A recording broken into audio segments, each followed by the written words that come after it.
Boom! Here we are, season 3, episode 50. We got 2 left in the year. Can you believe this? It's a Christmas miracle, and it is our Christmas ugly sweater cocktail show. Yes, it's true. We have come up with the most fantastic, as fate would have it. You know what? Again, one of the joys. It's a Christmas thing. One of the joys of the show is when the cocktails just magically appear, like the treats in your stockings. And this year, it magically appeared a couple nights ago when I was the lucky recipient of this beautiful Captain Morgan's ugly sweater. And I said, I shall wear this Sunday night, and I shall come up with a Captain Morgan cocktail. Yes, we have it tonight, folks. We have the Captain Morgan cocktail. It's the Captain Shandy, and it's more wintry than you've ever imagined. So, join me in this Christmas wonderland of a place called... Is it too much Christmas? Am I going over? You're fine. Is it too much? No, never. Come on. I'm here to slay. Into the Blue Monkey Quarantina for this wonderful, delicious cocktail show for this evening. Wait, people have to see the back of it. Oh. There we go. Are we ready? We are. All right. Folks, let's do this. Yes. It's the Blue Monkey Quarantina. The only business is monkey business.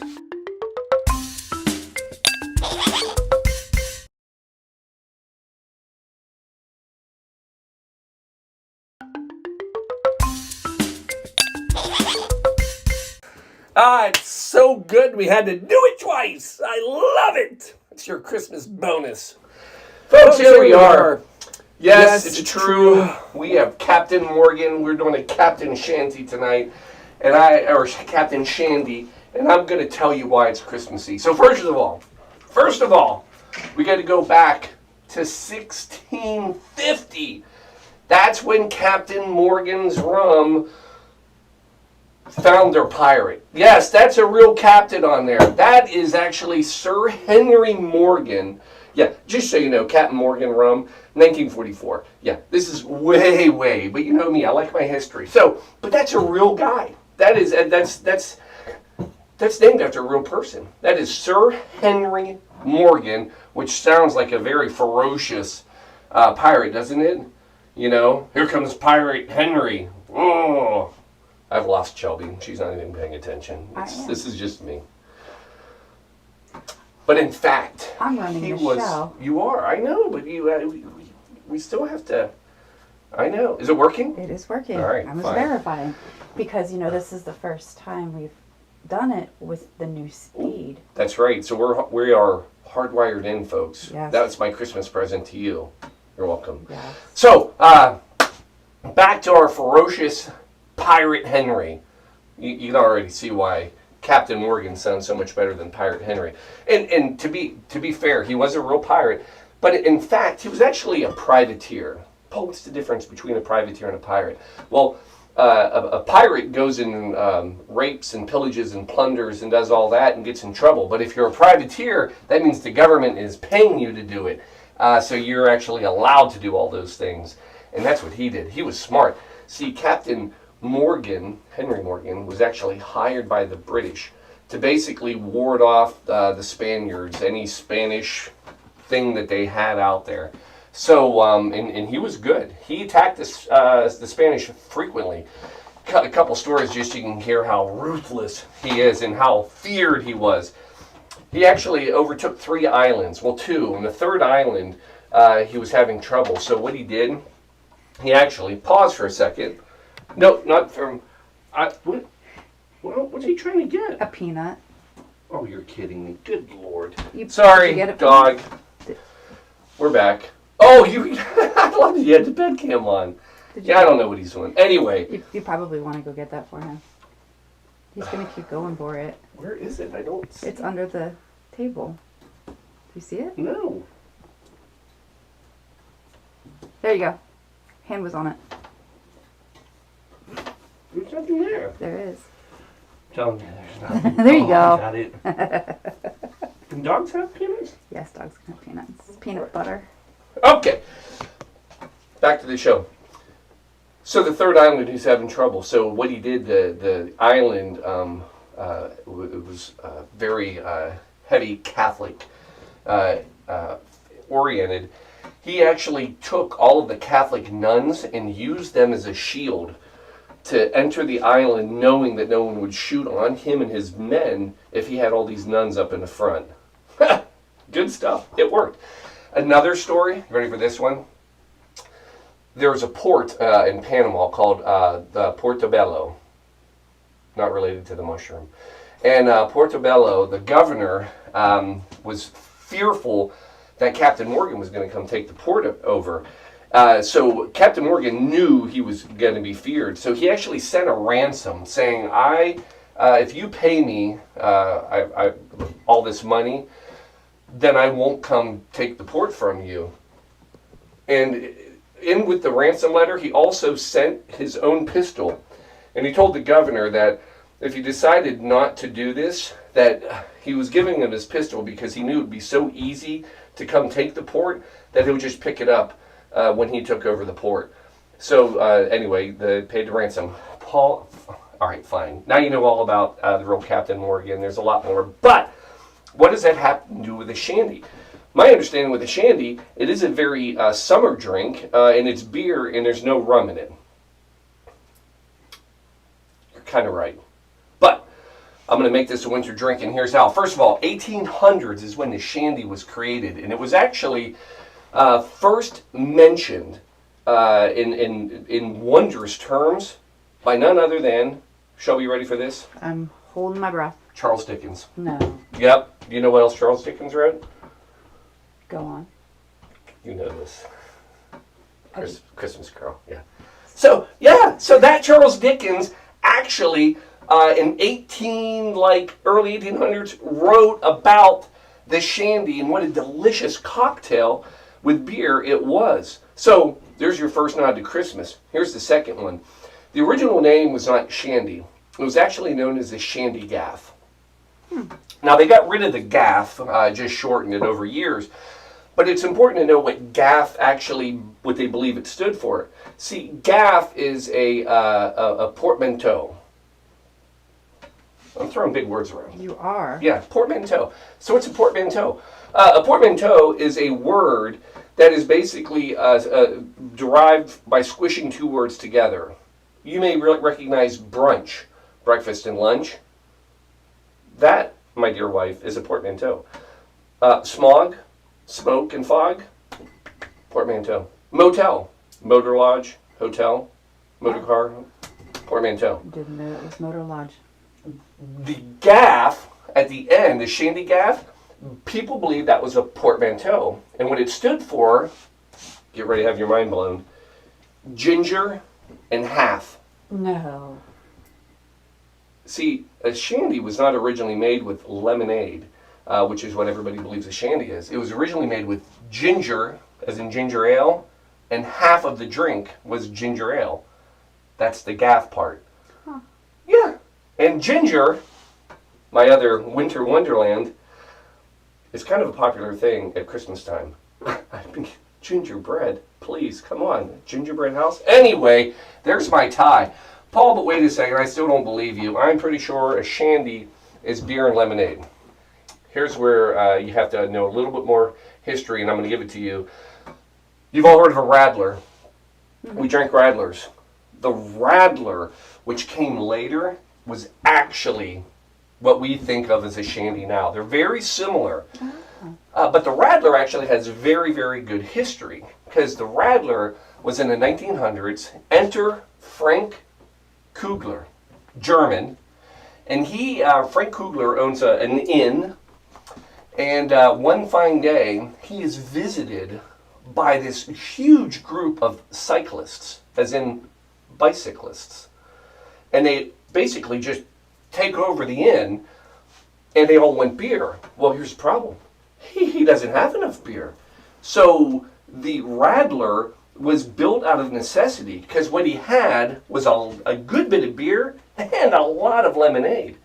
So what he did is he made this 50-50 drink for all of these cyclists, and they loved it, and it took off from there. Oh, by the way, do you know what the German word for cyclist is? Radler. Boom! History again! We're learning, folks. All right, so there you go. So the idea is that the original Shandy was really not rum, geez, I'm already getting ahead. It was beer and ginger, and it was the Radler. But now we just kind of put them all in one big thing, and you can mix anything you want with any of these, and it'll make a delicious drink. And we're going to winterize it right now. For God's sakes, Paul, make the drink. So, folks, this is great. So the nice thing about a Shandy, it's a light drink, right? Yep. What's great about the cocktail we're going to do tonight is all these Christmas parties you go to, when you want something a little light, you don't want to have maybe the full beer, but you don't want to have maybe heavy cocktail, I've got your solution. First of all, make sure you bring yourself an emergency packet. That's trick number one. Folks, when you're going to these Christmas parties, for goodness sakes, emergency. A lot of people don't know the C in emergency stands for Christmas. It's emerging Christmas. So that's where you start. And you will not look odd when you put a little in every drink at the party. So anyway, a little sprinkle of emergency to start off. Folks, this is one of the easiest drinks you can make. All it is beer. Now, we put the recipe up. I said about 6 ounces. I know what's going to happen. See, really it's half beer, half ginger ale. But if I go half and half and then add rum, it would overflow. Because I'd fill it half. Then the other half would be full. The rum, it would... Yes.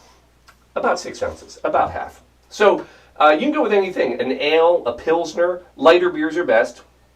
So you're going to fill this up and pour horribly. Well, it's the emergency. The emergency does like to... foamy, isn't it? Yeah, well, it's the emergency. No, I know. It's working. It's That's how you know it's working, folks. So I'll slow down now, and we'll divvy up this can of beer, and apparently we'll sit for about a half an hour while that calms down. I have a plan. I'm just like Batman. I've got a plan. You always do. We're going to get the limes ready, because there's going to be a little bit of lime in this. What I'm going to suggest is the juice of a half a lime. Is that all right? Absolutely. I'm just impressed that those limes are... So good. Yeah. I checked them all before I did this, trust me. Working our way through. So let's go a half a lime in each one.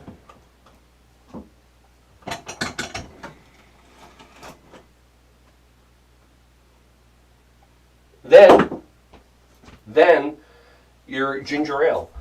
You can use ginger beer, but the original Shandies, they do believe the Shandy Gaffs were actually a non-alcoholic.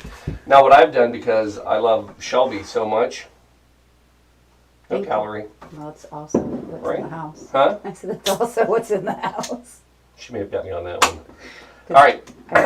Then you're going to come in with your ginger ale. Gingery. Yeah.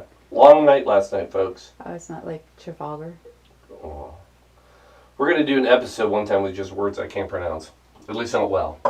And then, finally, folks, coming in with Captain Morgan to finish it and round it out. You're going to come in with, we're going to call it an ounce. I love that sound. It's a fun sound.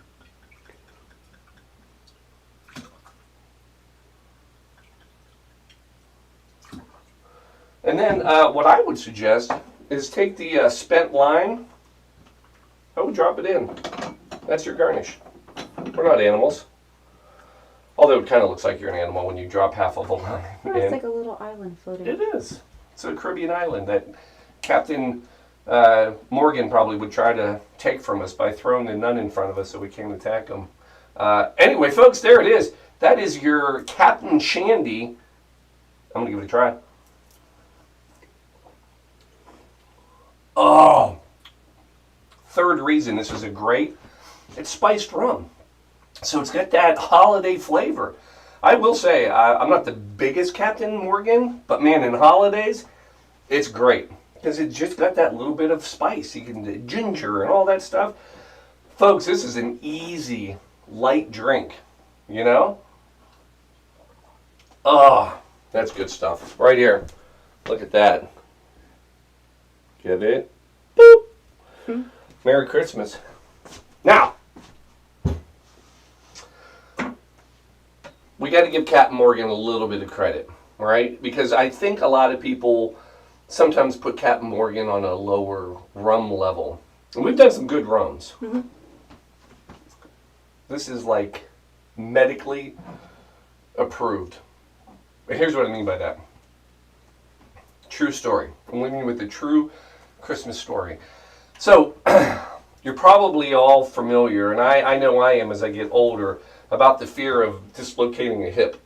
This is a true worry as I get older. And this is why I have to be a fan of Captain Morgan. So, for about 70 years, the method of correcting a dislocated hip was called the ALIS maneuver.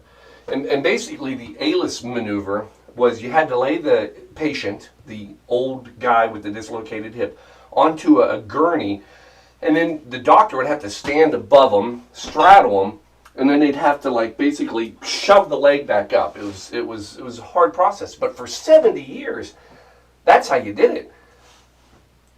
And then medical professor, so he says, medical professor Gregory Henley. So Gregory Henley is basically watching TV, and he sees the Captain Morgan ad. And he says, now wait a second, that's probably a good position to fix a dislocated hip. And he tests it, he does it, writes a paper on it. Folks, now it is literally called the Captain Morgan technique when a doctor has to fix a dislocated hip. Captain Morgan, baby! Not more than emergency, saving hips. So there you go. Folks, Merry Christmas. Happy ugly sweater to you. Get them out. Go to a party. Make yourself a Captain Shandy for your winter cocktail. Trust me, it's delicious. And on that note, we'll see you after Christmas, right? Yep. Love y'all. Merry Christmas. Happy holidays. All that stuff. Cheers.